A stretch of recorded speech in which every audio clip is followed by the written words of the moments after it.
Good afternoon.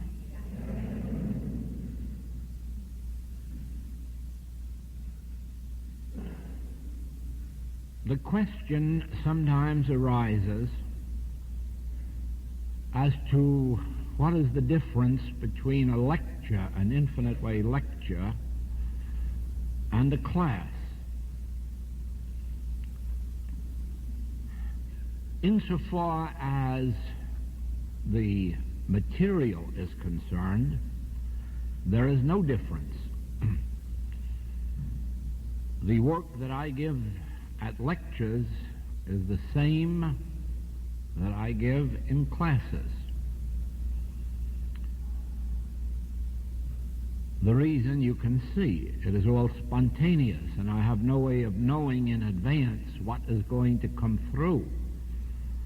And the Spirit doesn't know whether there is a lecture group or a class group. The reason there is a lecture is that it gives opportunities to many to come, hear, judge for themselves whether or not there is a response to the message, or give them something to think about.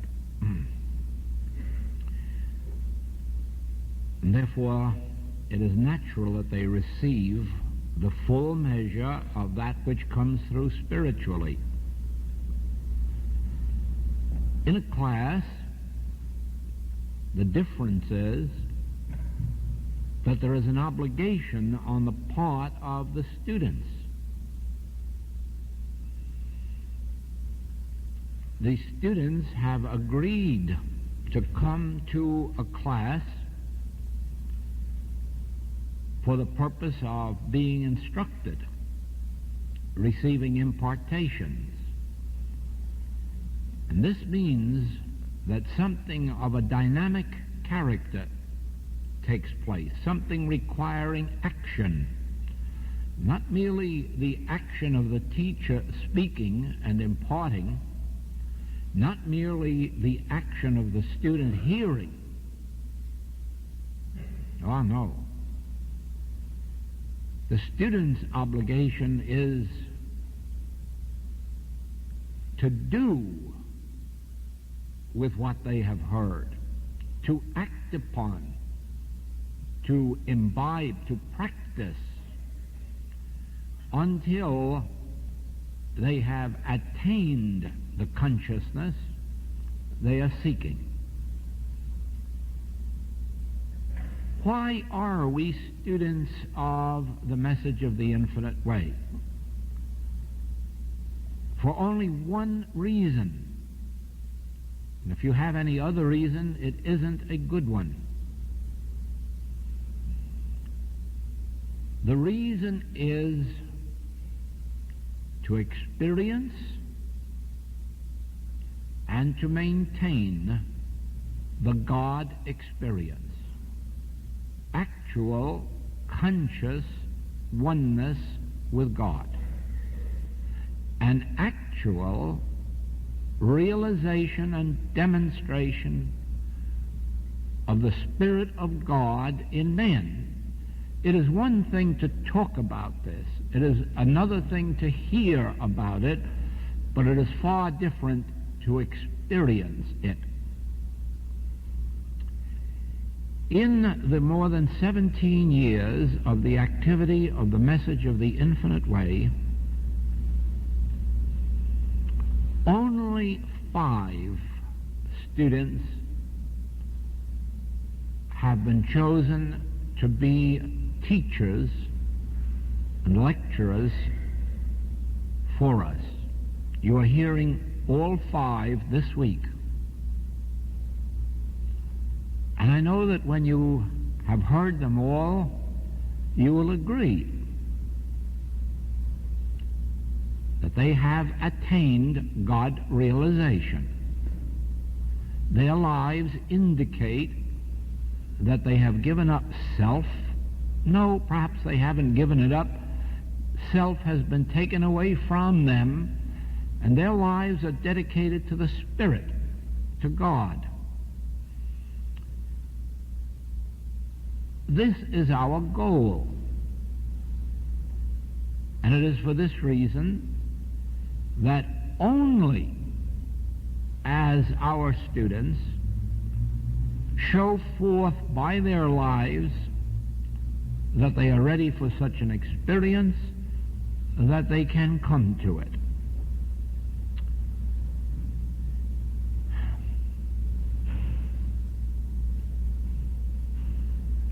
No student is to become active in the message of the infinite way until they are successful healers, practitioners.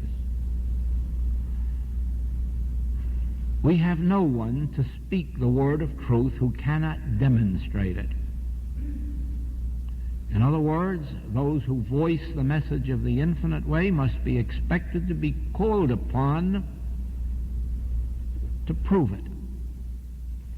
And for this reason, even after all of these years, we have very, very few practitioners, and may even have less.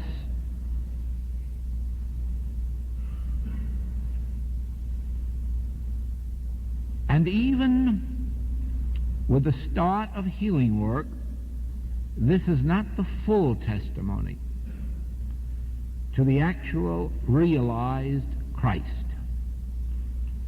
There is a step beyond the healing work before a student can undertake teaching work.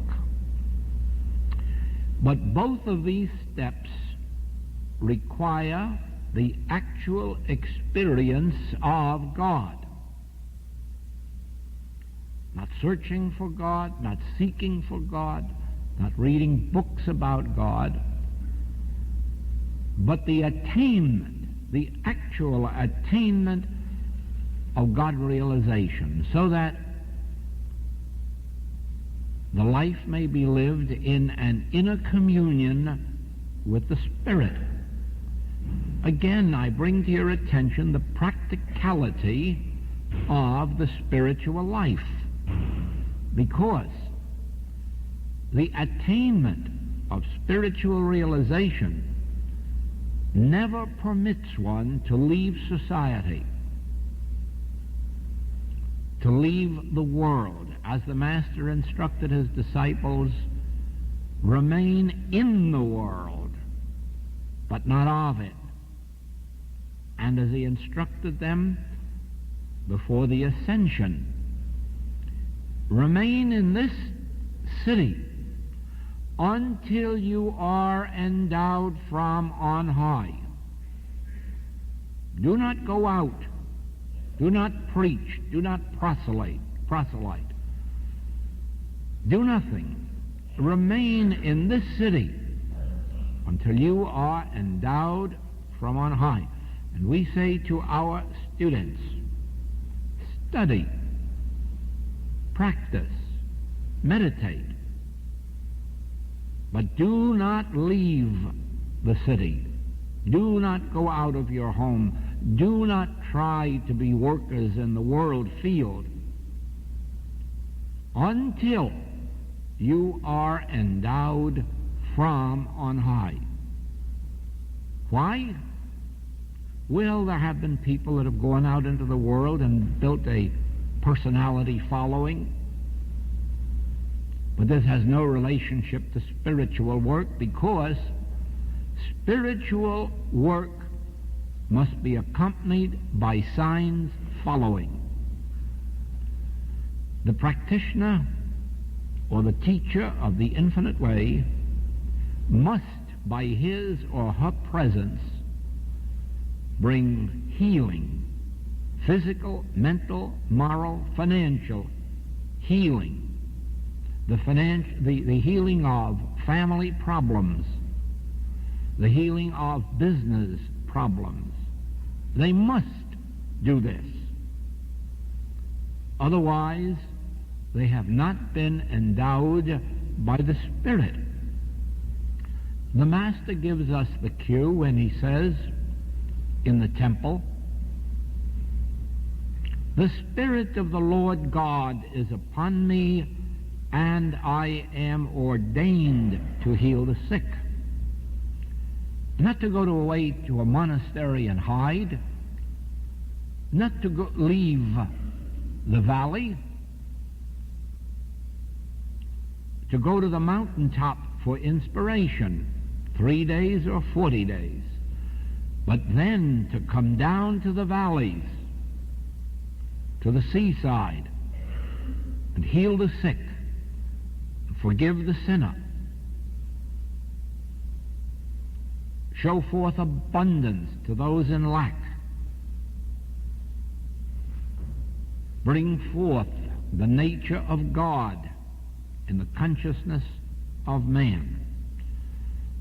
So you see that the spiritual life is an active life and a fruitful one. Now, for nearly all of the years of the message of the Infinite Way, I have written every word of its message. Now you see that we are moving into another age of the Infinite Way, and you will notice in our monthly letter that we have been carrying a Bible lesson prepared by Mrs. Stevenson, whom you heard today. You also will find the tape group lessons arranged by Miss Sinkler, whom you will still hear before this week is over, and who is the editor of my writings. And there is also a monthly letter for parents and grandparents prepared by Mrs. Bowden, whom you heard this morning. There is also an intensive study course, a 17-week study course prepared by Miss McClintock, whom you will hear before the week is over. And you will know by these things that the Spirit that has touched them has made them practical, has given them the ability to present a message, the ability to send forth healings.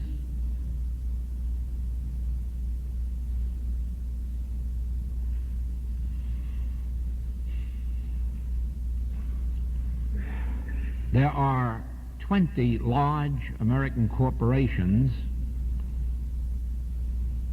that have formed another company to prepare and send out courses of instruction, written and by moving pictures, instructions to heads of large corporations, presidents, vice presidents, managers, executives. And this course will go to numberless companies across this continent. And in this course it states recommended reading all of the writings of Joel Goldsmith, showing what the practicality of mysticism when 20 large corporations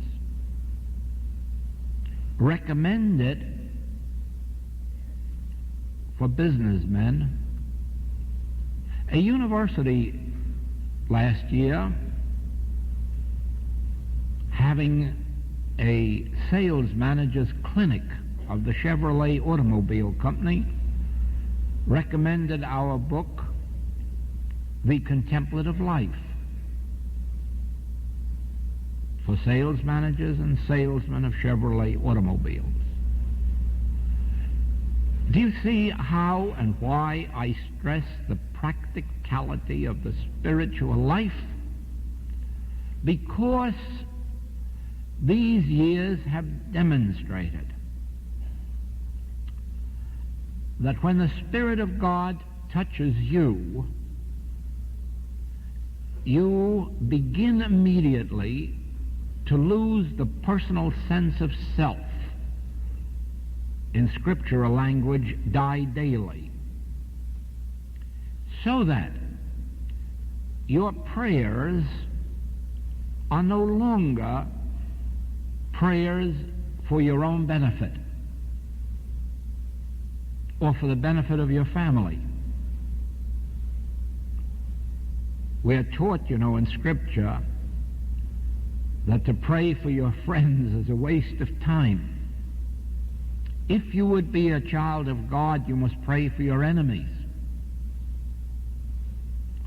This is just a hint that praying for oneself really is unnecessary. As soon as one has been touched by the finger of God, the finger of God lives our lives. It goes before us to prepare the crooked, to straighten out those crooked places and prepare mansions. I, in the midst of you, become bread, meat, wine, water, supply, companionship, home, harmonious human relationships. Therefore, we have no need for prayer, the prayer of seeking anything. And if we pray, the highest form of prayer is, of course, praying for our enemy to awaken to his own identity, to awaken to the spiritual presence that would set them free.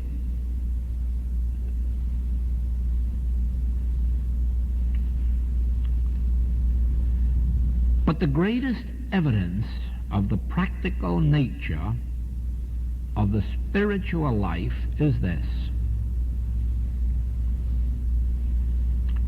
The Spirit, which has touched our consciousness, is felt out here, and you witness the Master walking up and down the Holy Lands and people being healed and forgiven and fed, and even a woman who touched the hem of his robe was healed. And so you find that when the Spirit of God is realized, when consciousness has been touched, that your very presence becomes a benediction to those who come within range of your consciousness.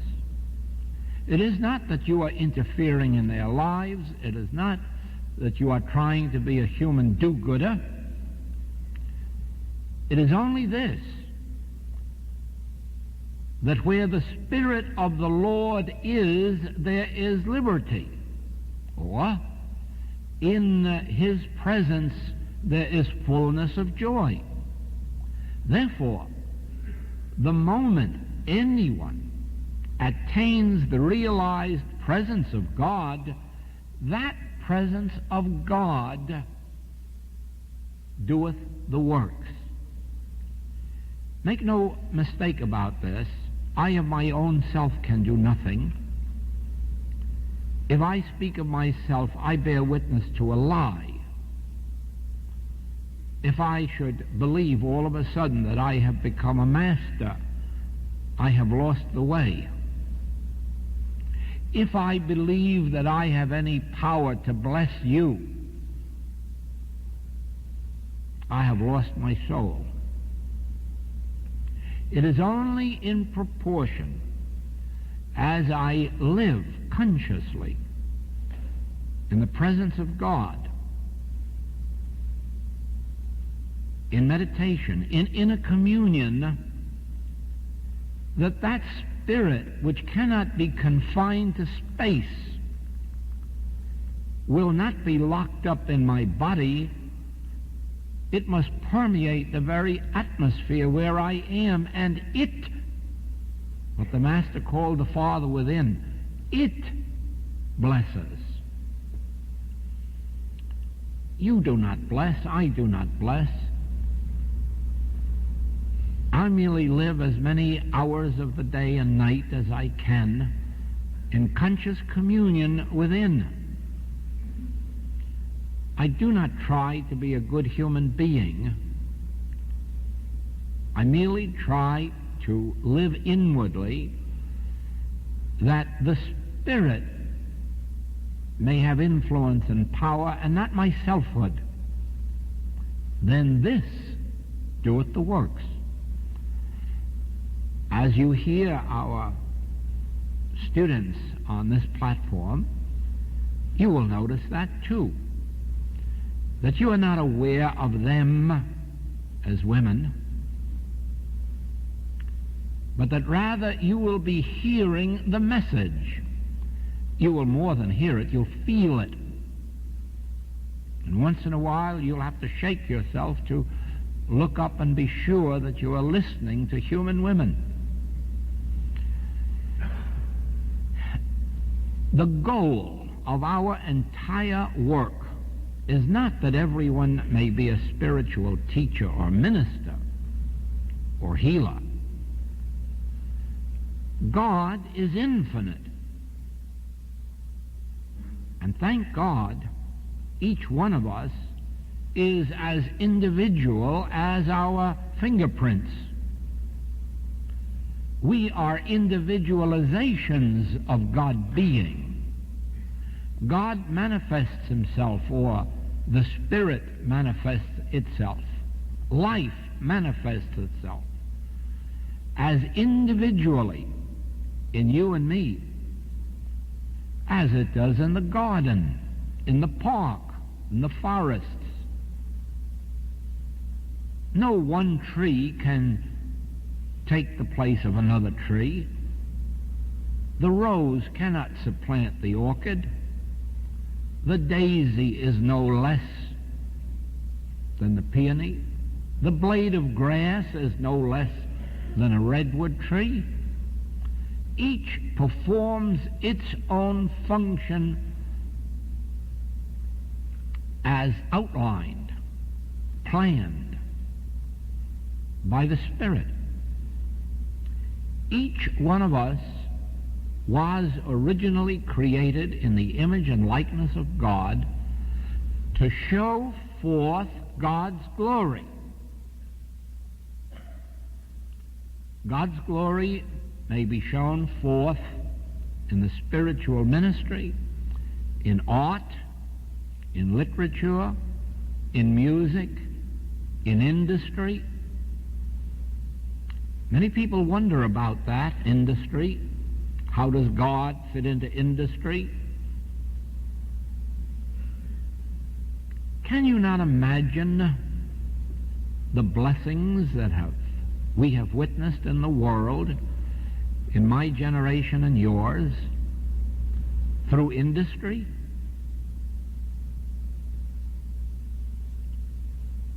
Airplane industry, automobile industry, utilities. Do you doubt for a moment that the source of this is God? Of course it's God. Not that as industrialists we may not misuse our talents, or as bankers, or as ministers for that matter. But be assured of this: the origin of industry is in the mind of God. No human being ever invented anything.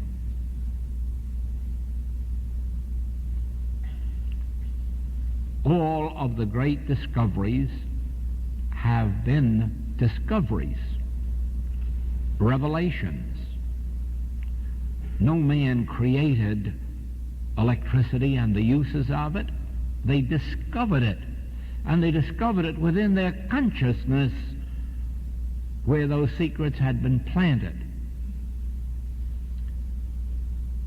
No artist ever created his art. He found his art in his consciousness and drew it forth. A true educator does not teach us anything at all. The true educator draws forth from our consciousness that which God planted there in the beginning. If it weren't there, the educator could not draw it forth. But we do embody infinity. All of the wisdom of God is embodied in my individual consciousness, but all of it. The scriptural promise is, Son, all that I have is thine. Well, fortunately, I do not try to bring forth the wisdom of electronics or engineering or bridge building, because I have realized my particular limitations in those directions.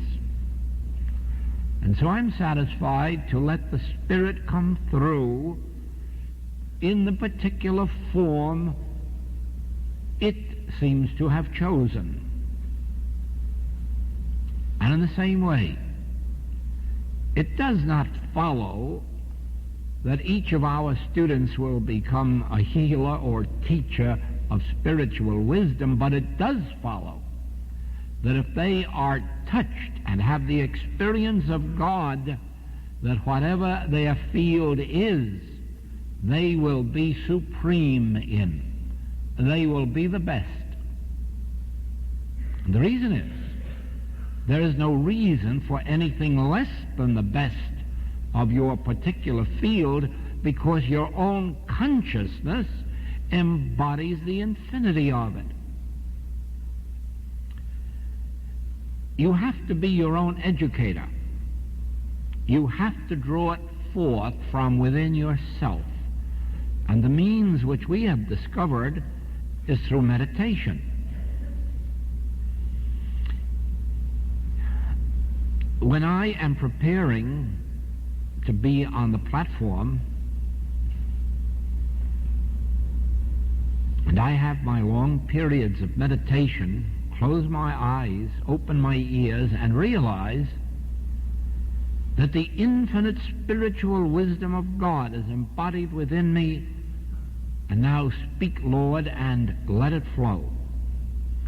And there is no reason then why in infinite truth, the real truth and all the truth, no reason why this should not flow through me. Because I'm but the transparency who has opened himself to let that infinity flow through. So it is. Music, art, literature, theater, be it what it may. As you learn to meditate, you close your eyes and feel this darkness, and then realize that God constitutes my individual consciousness. God manifests himself as the Son. The Father and the Son are one, and all that the Father hath, the Son hath, and the Son is. Therefore, as the Son turning to the Father within, flow. Emmanuel, God with me. The Spirit of God is upon me. And then it must flow in any field in which you are interested, any field to which you are dedicating or giving yourself. And the flow can be of an infinite nature if you will accept infinity.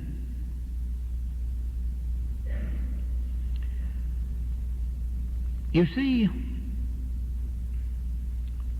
the beginning of wisdom is when you begin to understand the nature of your own being. This is undoubtedly why it says over the Greek temple, "Man, know thyself, and you will find God." Because once you know yourself, you will have access to infinity.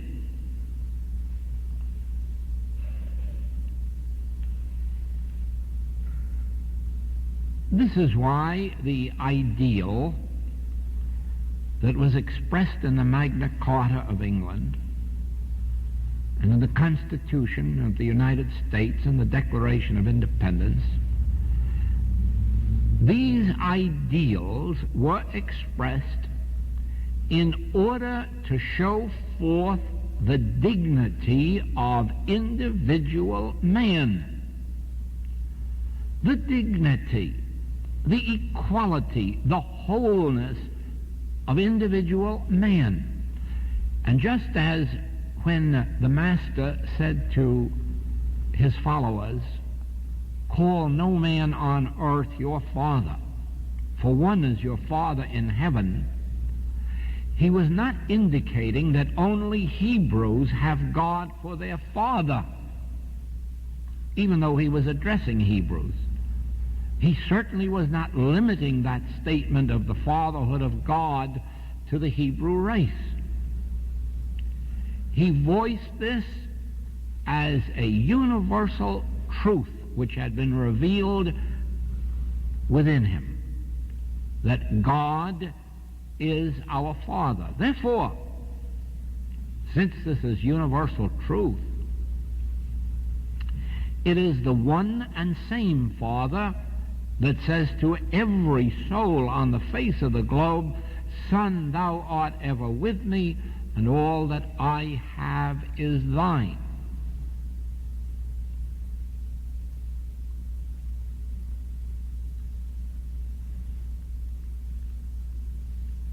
A mistake is often made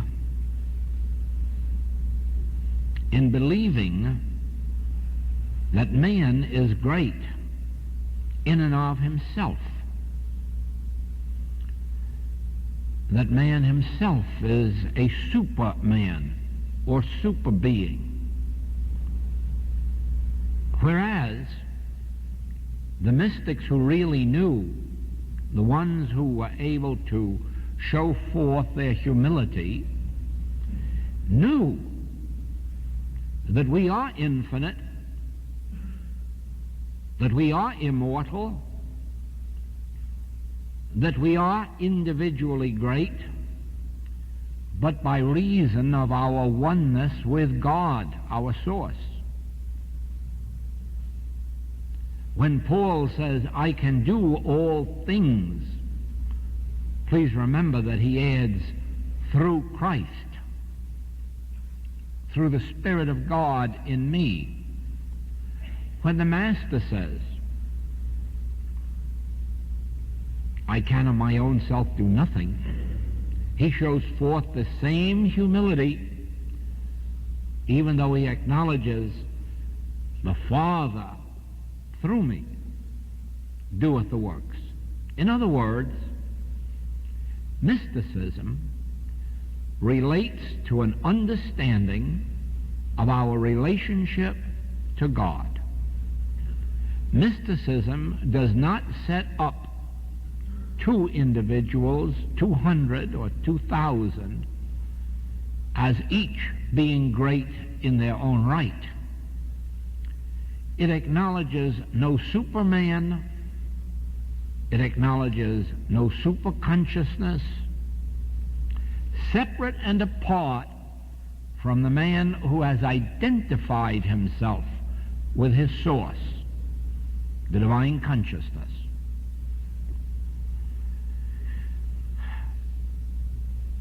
When Whitman sings the song of himself, be assured he knew. He was speaking of the man rooted and grounded in God. You know that by the very humility of his life, that he was not setting himself up as something separate and apart from life itself. So it is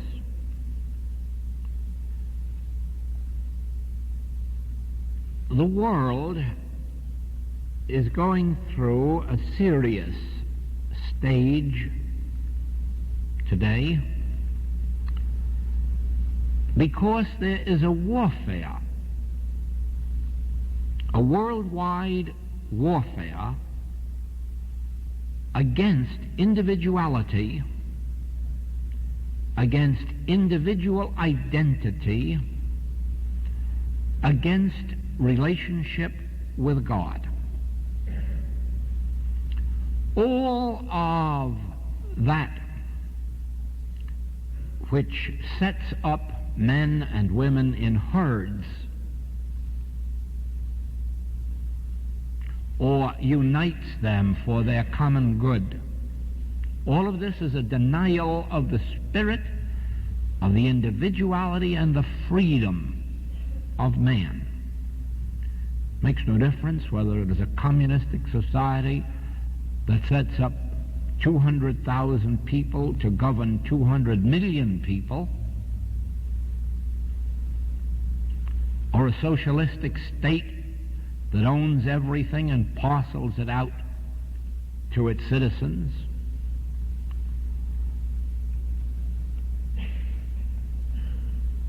Or the form of government that has temporarily taken us over, that tells us we need not think, we'll be provided for from the cradle to the grave. Just follow me. All of this is a denial of man's individual selfhood. All of this is a denial of man's oneness with God, because in our oneness with God, the manifestation of the presence and power of God through us enables us to serve. And this is our function. Our function is not to get. Our function is not to take from each other. Our function is not to live off of each other or by virtue of each other.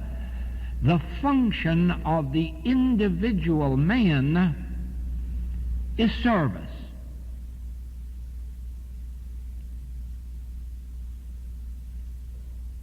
Many people think of the word or the term the master as meaning somebody who had dominion, whereas Christ Jesus showed us that the term master means servant. Servant of the Most High.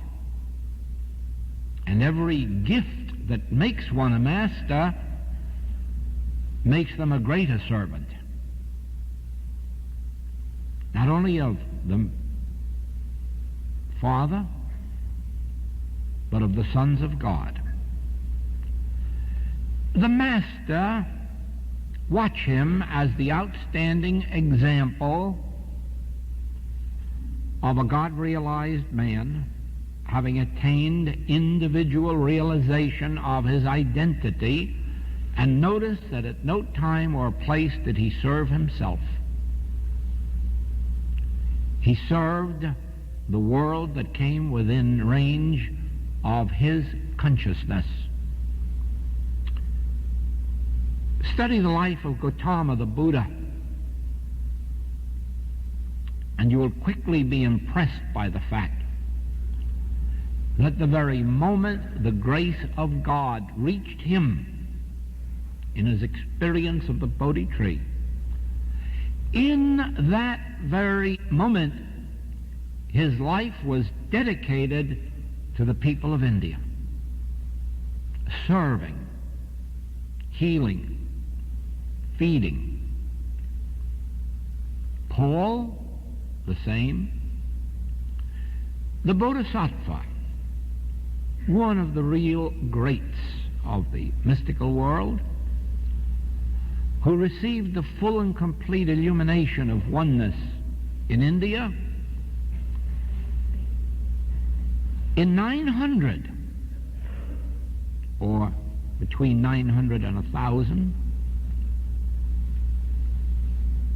When transportation was very primitive, traveled all the way from India to China to spread the word of the Chan Buddhism. And he traveled all the way from China to Japan to carry Zen Buddhism. From the moment of his illumination, he was a servant of God and of man. And there is no record that he had any life of his own, except that he ate and drank and slept and probably had some pains once in a while on the way.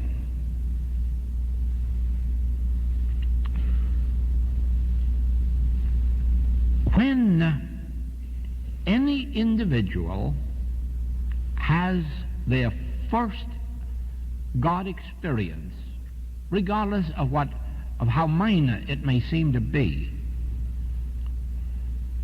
you will discover that they live less and less unto themselves and more unto others.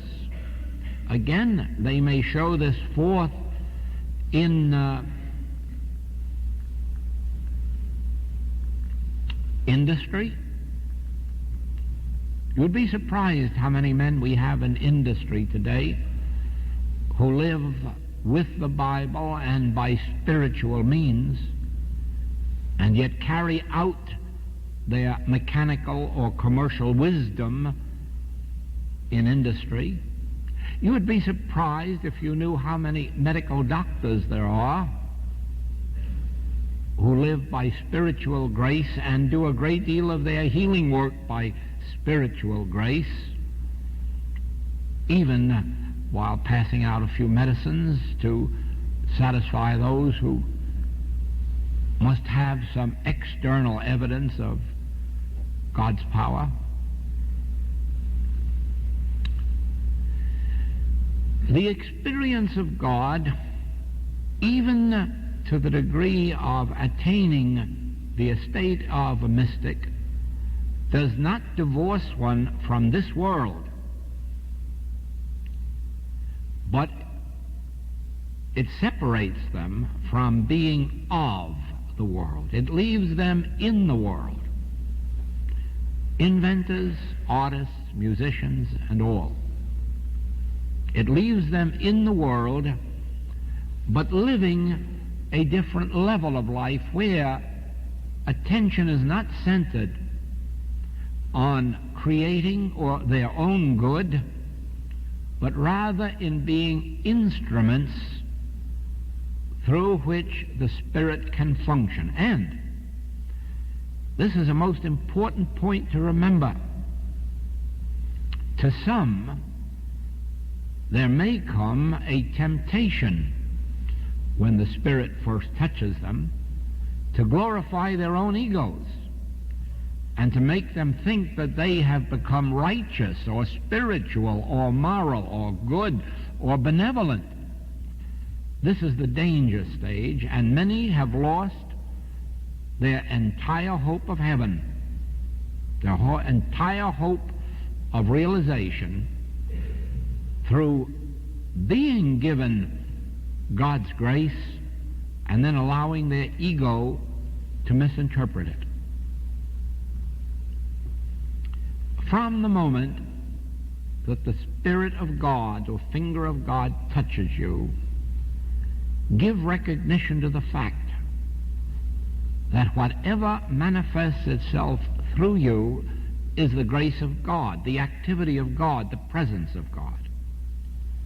Be sure, whether your sales increase or your novels get better or your acting gets better or your healing work gets better, remember, this has nothing to do with you except as a transparency. It only means that the grace of God is more firmly upon you and working through you. This is undoubtedly the greatest danger that touches those on the spiritual path. They receive a touch, and before they have had an opportunity to assimilate it, to grow in grace, they run around the world trying to do good with it. This should not be. Be patient. Grow in grace. Do not leave this city until you are endowed from on high, until you know that the Spirit of God is working through you, and the proof of it is the measure of service for which you are called upon. This is the indication. When the message of the infinite way was given to me, there was also given to me the instructions of carrying it to the world. And the first instruction I was given was, never seek a student. Share with the students who are led to you. Never seek a student.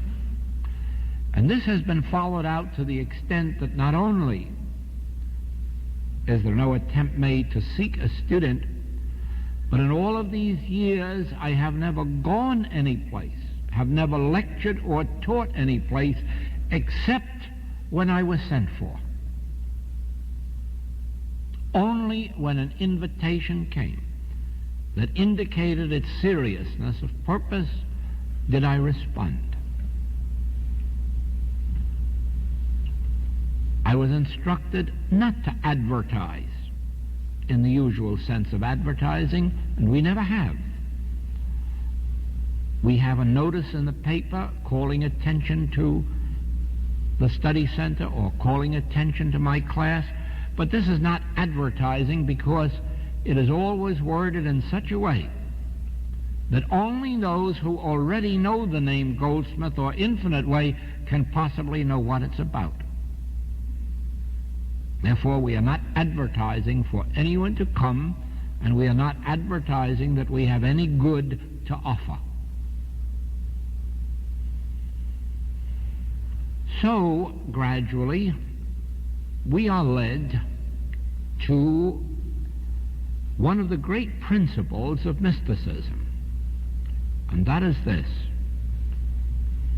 My conscious oneness with God constitutes my oneness with all spiritual being and idea. You'll find this exemplified in the book, I believe it is Conscious Union with God.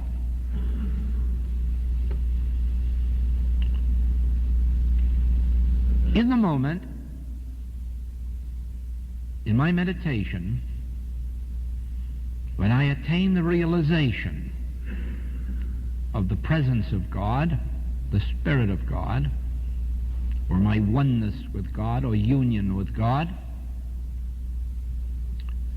in that moment I am set free from all the world and from all human efforts.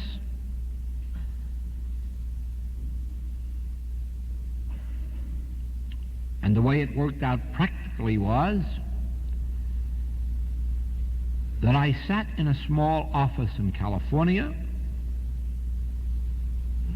did not move out of it until 3 people walked in the door and asked for instruction, and continued to sit there until 4 couples came and asked for instruction, and continued to sit there until the next and the next and the next, and so forth, and have discovered in all of these years all that is necessary for the unfoldment of the message of the infinite way, or for my personal life, whatever there is of it, is done without taking conscious thought, is done without planning. Now again, that does not mean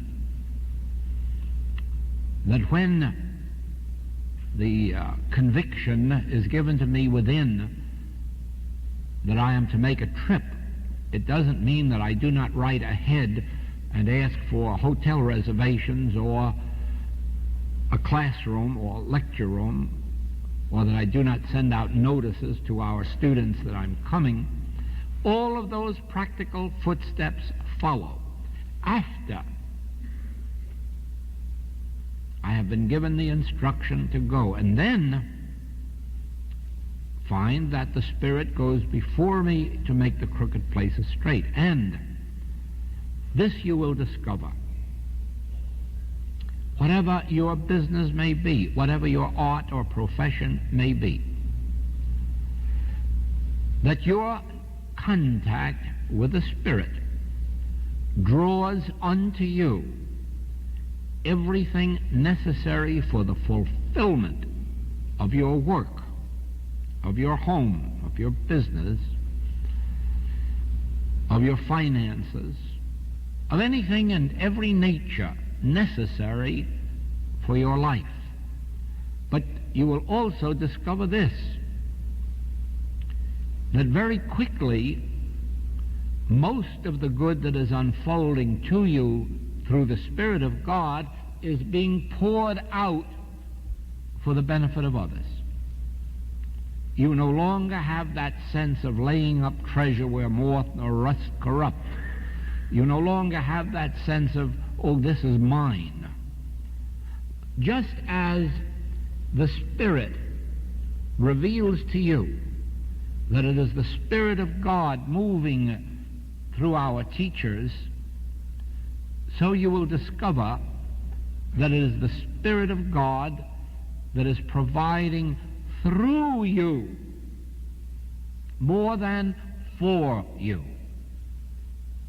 We found a beautiful passage recently. The vine consumeth not its own grapes. It would be strange, wouldn't it, if we saw vines eating up their own grapes? No, the grapes come through the vines for you and me, and thereby the vine itself is glorified. It lacks nothing by giving us its grapes. And so with us, that which comes through us is for you, for this world.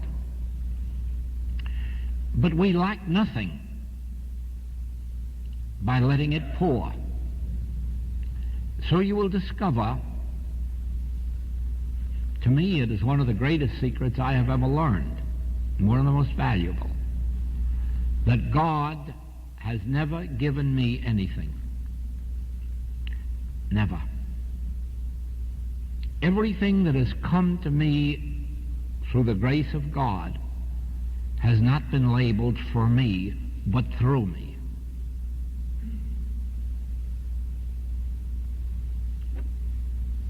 In this way, you can behold the universal nature of God. Unless you can come to see that God is a God of all people, all races, all religions, and none. It includes the agnostics and the atheists. They have the same God we have. They're not aware of it.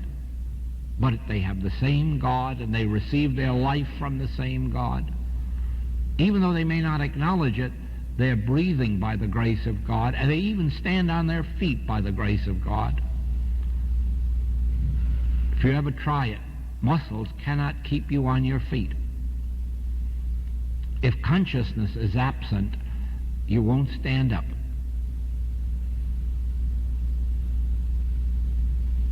If consciousness is absent, you won't breathe. And so it is that even if we deny the presence of God, still we have the same God. Then, how impossible it would be for God to give me something. Well, as a matter of fact, I doubt that you could love that God that would give me while you are all sitting here. Wouldn't that shock you? And wouldn't you like to desert that God? And rightly so. For there is no God that gives me. There is a God that has given to all his own breath, his own life, his own spirit, his own mind, his own consciousness, his own soul, and his own body. Know ye not that your body is the temple of the living God? God gave you this temple. This is another very practical revelation of mysticism. The non-mystic may, and most often does, desecrate his own body, misuse it and abuse it. The mystic never does.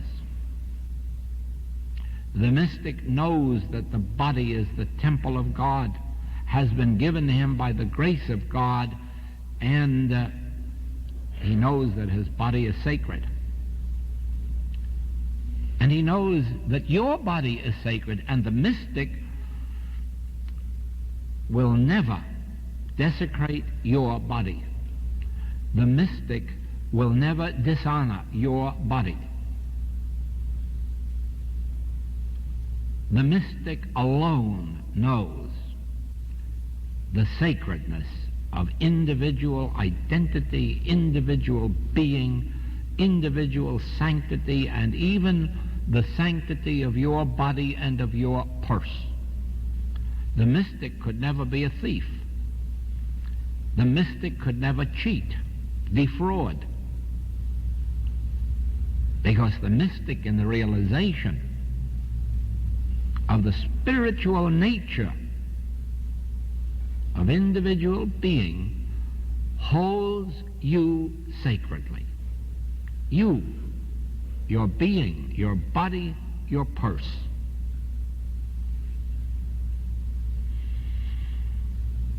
You see,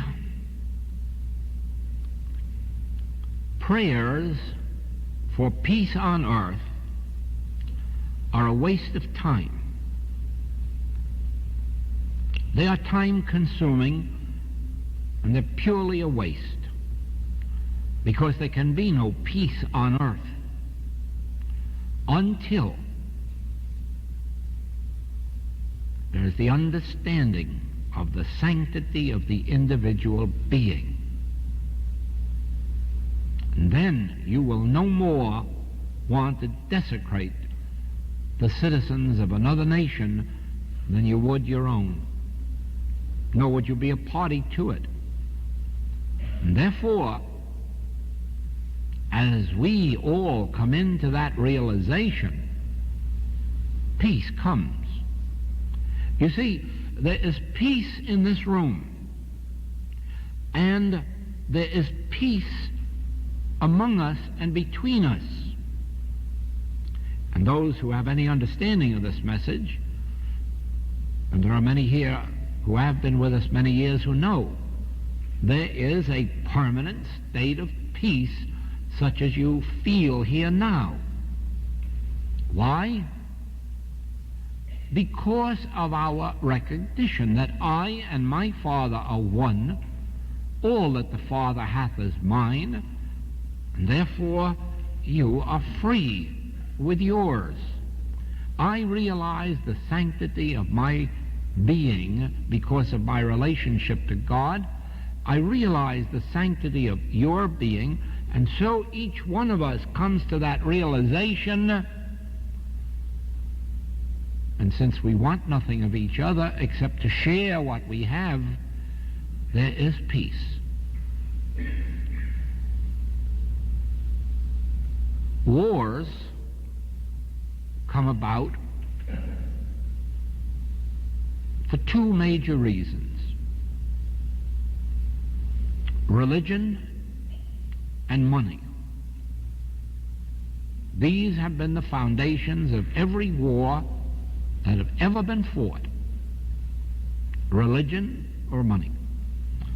Well, you see, we could not war on religious grounds because we have accepted the fact that regardless of what your religion may be or may not be, you have the same God or Father as I have, and so I have no quarrel with you on religious grounds. Whether you worship with your shoes on, as we do in the Occident, or with your shoes off, as they do in the Orient, whether you worship with your hats on, as they do in some churches, or your hats off, as they do in other churches, what difference would that make to us? And if you worshipped in no church, what difference would that make to us? I know thee who thou art, the Son of the living God, and the form of your worship matters not. So we could not war on religious grounds. We could never war on financial grounds because we have no obligation to each other. You owe me nothing and I owe you nothing, and whatever of a financial nature takes place between us is a voluntary matter. There is no demand, there is no obligation, therefore we could not war on that scale. And as you ponder this, you will see that this is the solution to national and international wars. When we attain peace in consciousness, we will have peace in the world.